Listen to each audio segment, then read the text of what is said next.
Hello, Abby. My name's Ben. Mind if I examine your hands? No. See that the patient is comfortable and in a good position for examining the hands. There are many signs to look for. Erythema in acute inflammation. Synovitis can produce swelling of the metacarpophalangeal and interphalangeal joints.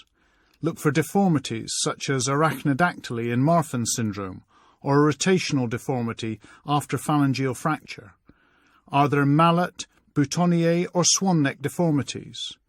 Dupuytren's contracture can cause fixed flexion of the metacarpophalangeal and interphalangeal joints of the ring and little fingers.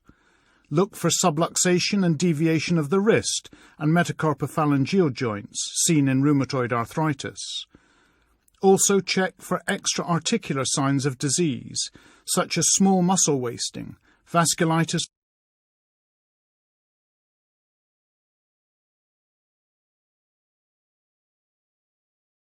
Examine the proximal extensor surface of the forearms for rheumatoid nodules.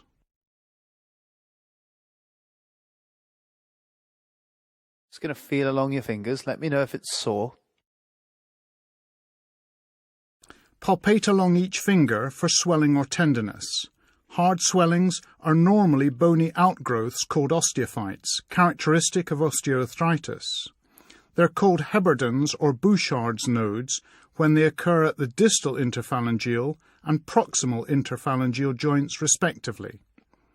Hard swellings may also be due to mucous cysts or rarely tumours. Soft swellings suggest synovitis. Detect synovitis in interphalangeal joints by gently pressing with your thumb and index finger above and below the joint to detect sponginess.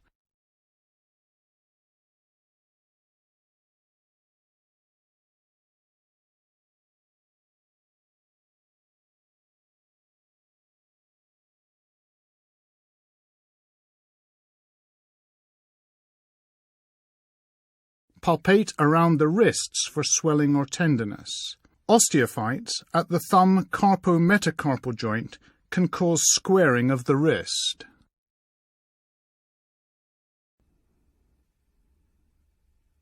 Just going to gently squeeze your hand. Again, let me know if it's sore. Gently squeeze across the metacarpal heads to test for sponginess or tenderness. Palpate the flexor tendon sheaths in the hands and fingers to detect local swellings or tenderness. Also feel for thickening in the palmar fascia. If you detect any swelling, look for triggering or locking during extension of a flexed finger.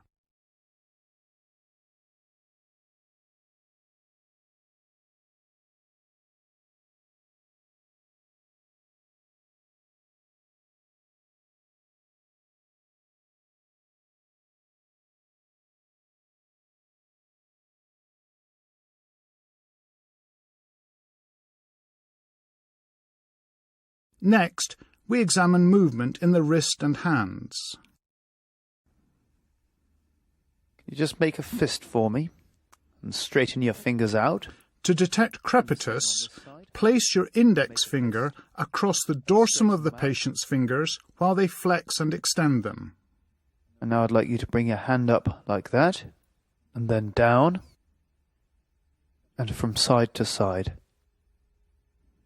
And the same on this wrist. These are active movements of the wrist, but be aware that gravity contributes to the flexion. And from side to side. And make a fist for me, please. With the fingers flexed, look in the valleys in between the knuckles. They can be lost in the swelling of synovitis.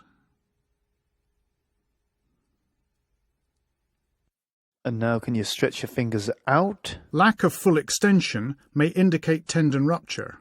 And I'd like you to squeeze my fingers. Test grip strength with 2 fingers inserted into their palm. And now touch each finger with your thumb, like so. Thumb opposition for pincer grips to demonstrate fine motor function in the hand. And just let me move your fingers. Investigate flexor tendon sheath abnormalities by passive movements of the fingers to see if you can elicit triggering or crepitus. Triggering is caused by nodular tendon thickening or fibrous thickening of the tendon sheath.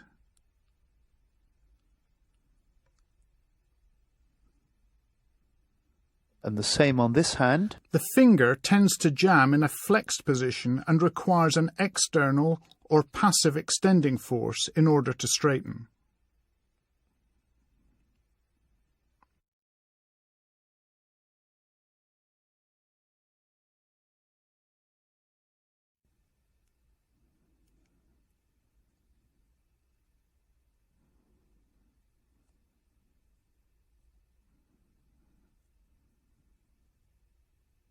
And now can I ask you to press your hands together like that and make a prayer sign?